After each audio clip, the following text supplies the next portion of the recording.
Lima.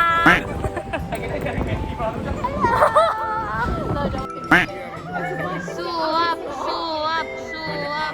Penampakan dari di masker biar misterius. Kalau habis Kalau siapa yang tipu sama Leo di rumah? Gua takut ditabrak cowok dulu. Sampai dimarah-marahin secara online dari layar gara-gara nggak pakai ikat pinggang.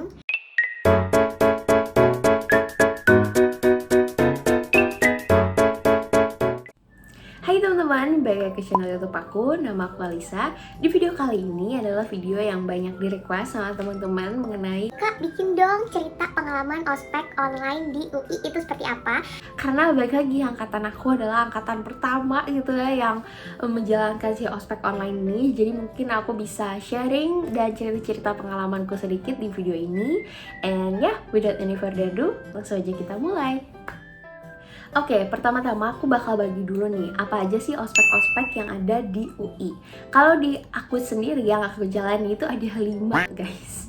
Ada 5 ospek berbeda, banyak banget gitu kan. Yang pertama itu adalah ospek se-UI yang ada 2 jenis, yang satu dari UI-nya sendiri, yang satu dari kakak-kakak tingkat kita dari organisasi mahasiswanya gitu. Yang satu namanya adalah PKKMB, ini yang dari UI. Yang satu lagi adalah OKK. OKK itu adalah yang dari mahasiswanya. Terus yang kedua atau ketiga inilah pokoknya namanya adalah ospek fakultas, yang dimana kalau aku di FISIP namanya PSAK gitu. Dan tahun ini aku mentor. Kayak aku ya pokoknya kalau udah regenerasi gitu pasti kakak-kakak tingkat sebelumnya akan menjadi mentornya yang buat adik-adik kelasnya selanjutnya kan. Lalu yang keempat itu adalah ospek jurusan, yang dimana jurusan aku adalah ilmu komunikasi. Jadi di situ aku menjalani yang namanya OWIX gitu. Dan yang terakhir adalah ospek keagamaan. Jadi di setiap agama kalian masing-masing nanti ada penyambutan tersendiri untuk mahasiswa-mahasiswa baru. Dan biasanya acaranya juga informal gitu ya. Acaranya bukan yang kayak seketat atau sulit ospek-ospek yang lain. Oh no. Eits, tunggu dulu, tapi di sini aku bilang sulit bukan berarti sulit dalam artian yang gimana banget ya. Tapi di setiap ospek tersebut itu pasti ada tugasnya gitu. Dan karena kita online, mungkin ada untungnya, ada buntungnya gitu ya. Kalau untungnya di sini sebenarnya tugasnya nggak terlalu berat pertama, karena semua adalah bentuk soft files gitu. Kalian nggak perlu ngeprint, nggak perlu bikin-bikin karya apa gitu. Karena kalau yang aku dengar dari kakak tingkat aku yang cerita di tahun 2019 yang terakhir ada ospek onsite gitu ya, itu mereka kan disuruh bikin kayak nemtek lah, suruh ngeprint lah, suruh bikin desain apa, terus nanti di print ada jamnya gitu. Apalagi kalian di UI gitu kan, kalian harus cari tempat ngeprint, mana tempat ngeprintnya pasti penuh karena semua mahasiswa baru yang ospek kan ngeprint gitu di tempat itu gitu kan. Jadi itu untungnya gitu ya. Dan buntungnya adalah ya nggak bisa ketemu siapa-siapa gitu. Kayak gimana sih guys rasanya bonding tanpa ketemu orangnya secara langsung. Nah, itu dia yang dirasakan para mahasiswa baru 2020 sama yang mungkin akan kalian rasain juga yang 2021 gitu. Nah, terus untuk Kak, tugasnya sebenarnya ada apa aja sih Kak? Nih, aku ceritain mungkin dari yang universitas dulu gitu ya. Yang pertama itu ada PKKMB. Jadi ada kayak 3 hari gitu kita harus stay on di WhatsApp grup gitu. Jadi nanti ada peritas yang dikasih sama kakak mentornya. Terus habis itu kita kerjain dulu, terus kita nonton video, baru kita ngajain post testnya lagi gitu. Jadi selama 3 hari itu pokoknya sehari tuh ada kayak bisa 10 tes gitu untuk ngerjain apa yang kita tonton di videonya. Itu dalam jangka waktu kayak dari jam 8 pagi sampai jam 3 sore atau 4 sore gitu. Itu ospek yang lumayan melelahkan buat aku yang kurang suka tanpa adanya interaksi gitu ya. Kayak yalah kita udah pandemi, udah di rumah gitu, nggak ada interaksi, kok disuruh ngerjain tes gitu ospeknya. Tapi it's okay karena video-video yang diberikan itu juga video-video yang bermanfaat selama kita berkuliah gitu. Jadi ada kayak kata sambutan dari rektor, ada dari dubes-dubes tentang beasiswa gitu-gitu. Jadi emang ya udah deh jalani aja karena pasti ada ilmu yang bisa kita dapatkan gitu. Lalu ospek yang kedua adalah OKK. Nah kalau OKK ini agak sedikit lebih asik karena disediakan oleh mahasiswa juga ya. Jadi di OKK itu tuh kita berbaur dari berbagai fakultas gitu ya, benar-benar beda banget. Terus habis itu nanti kita akan disuruh ngerjain suatu tugas, ada yang kelompok, ada yang sendiri gitu ya. Yang kelompok pastinya untuk membangun dinamika kelompoknya gitu biar gak individualistis gitu ya, dan tugas individunya tuh lebih kayak nyusun plan kita selama berkuliah di UI gitu selama 4 tahun ke depan. Jadi waktu itu ada dikasih ini poster ini gitu, jadi isinya awan-awan, kita harus ngisi rencana-rencana kita dalam 4 tahun ke depan itu seperti apa gitu. Dan ya basically kayak bikin email untuk aku 1 tahun yang akan datang gitu, dan mimpi-mimpi yang bisa ngebawa kita untuk lebih well planned selama berkuliah di UI gitu. Dan menurut aku ini lumayan bermanfaat karena aku sendiri ngerasain dengan adanya plan itu aku jadi lebih terstruktur dan inget tujuan aku dari awal gitu. Karena kadang-kadang kita di tengah jalan itu bisa suka kayak lost gitu loh guys, kayak bukan lost, cuman kalau udah kuliah itu kalian akan ngerasain yang namanya FOMO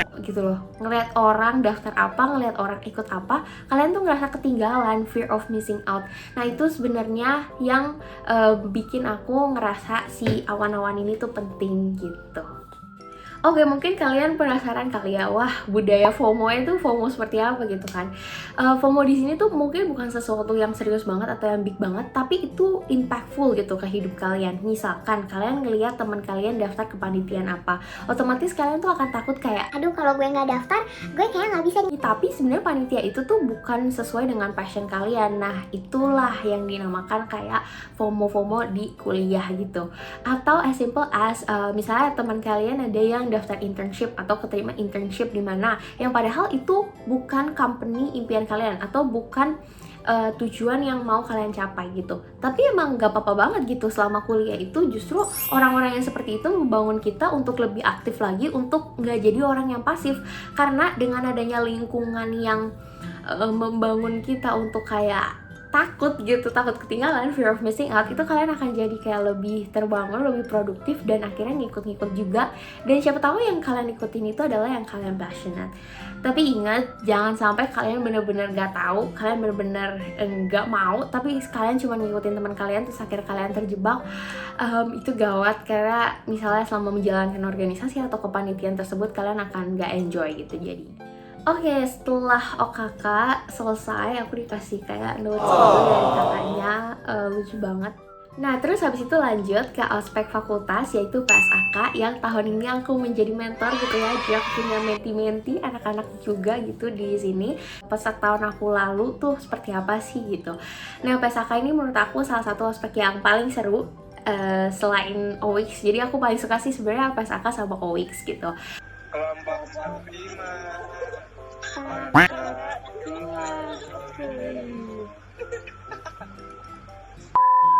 PSAK ini tuh seru karena mentornya ngebawanya tuh asik banget. Jadi mentor aku tuh Kak Mario sama Kak Leoni.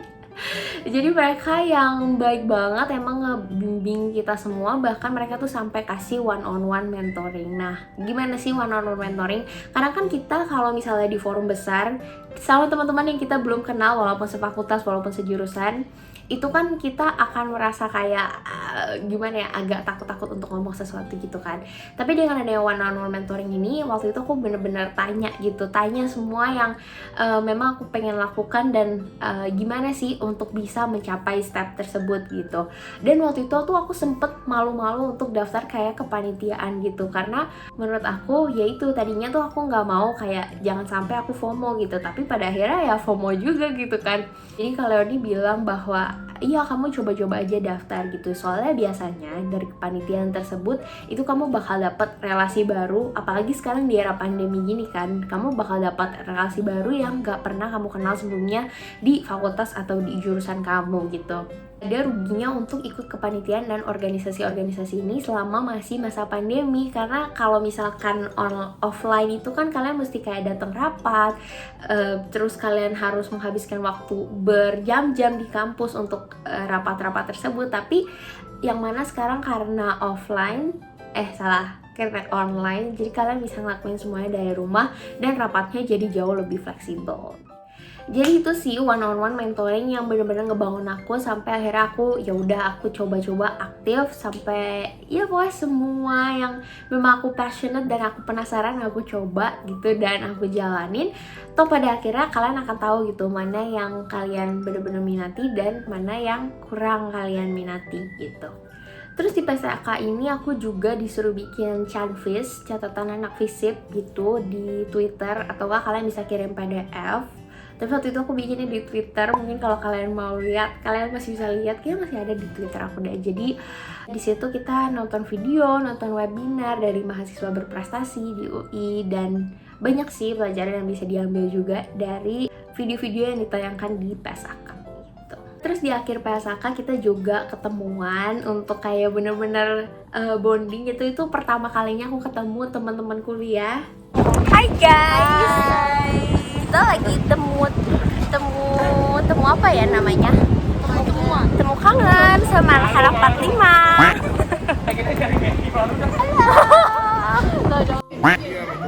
Suap.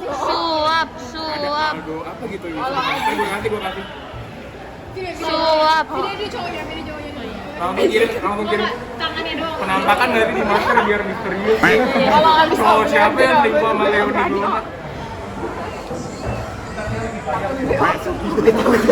Gua takut kenapa cowok tuh. Seru banget sih, mereka semua benar-benar ngebaur banget. Kalau menurut aku sendiri ya, ospek itu seru nggak serunya itu tergantung mentornya. Kalau misalkan mentornya bisa ngebangun dinamikanya, itu grupnya akan seru gitu. Walaupun misalnya tadinya saling nggak kenal, mereka akan caur, akan ngebaur satu sama lain gitu. Lanjut ke ospek aku berikutnya, yaitu OWIX. Ini juga salah satu favorit aku, bareng Kak Delia sama Kak Tika dan teman-teman aku di OWIX lainnya.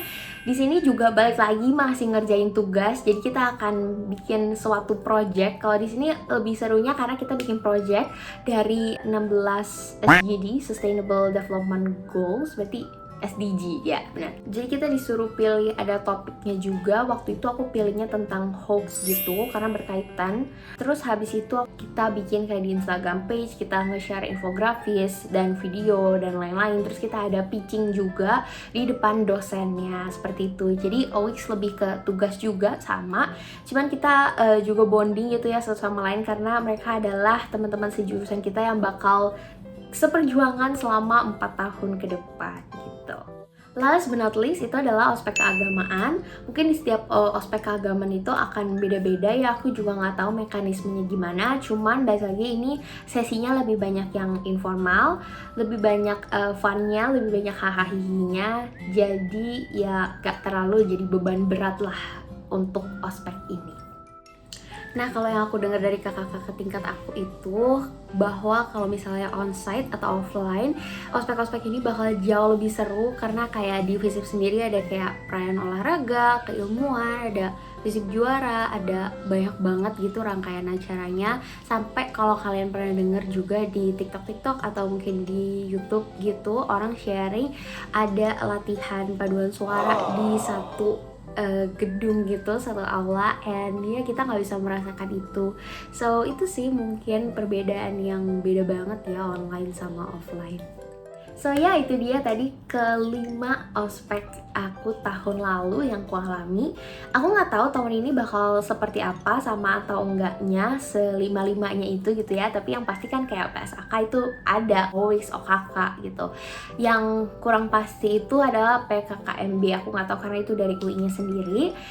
Cuman saran aku kalau misalkan ngejalanin ospek online ini sebenarnya advantage banget buat kalian karena nggak akan dibentak-bentak, nggak akan mengalami ketakutan yang gimana banget. Kakak-kakaknya semua baik-baik banget, nggak ada senioritas di sini ya.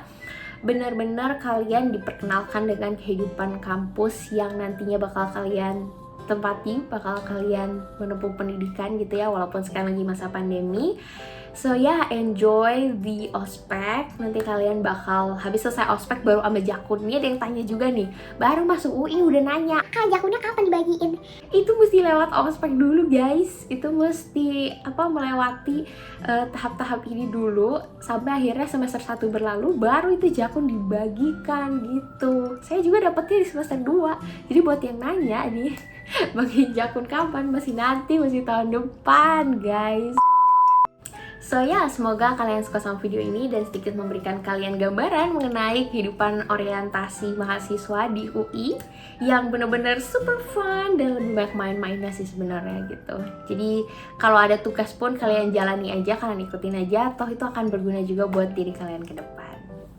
Thank you so much for watching my video. Jangan lupa di like, komen kalau ada pertanyaan, DM aku di Instagram juga boleh. Terus habis itu share buat teman-teman kalian yang mungkin gak punya gambaran gitu ya tadinya tentang ospek online ini. Dan ya, jangan lupa di subscribe juga. Jangan lupa di subscribe, oke? And ya, I'll see you guys on my next video. Pokoknya stay tune terus ya. See you next video. Bye bye.